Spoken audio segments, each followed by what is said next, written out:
জানিব পাৰিছো সতী সুন্দৰী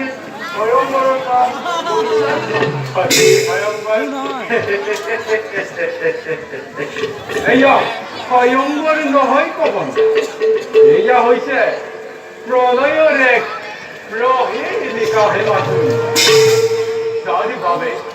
যাৰ বাবে সতী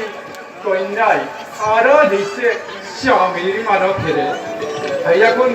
জানানে কবন হেয়া হৈছে আমার সকলোৰে পূজ্যপতি দেৱ শ্ৰীনয়ন দেৱ শ্ৰীনয়ন যাৰ ত্ৰিশূলৰ হুংকাৰে সমগ্ৰ বিশ্ব ব্ৰহ্মাণ্ড চৌকিত কৰি তুলিব পাৰে এক নিমিষতে সেই সভাত আমার উপস্থিতি চাগে একান্তই প্রয়োজন হবে বল আছেন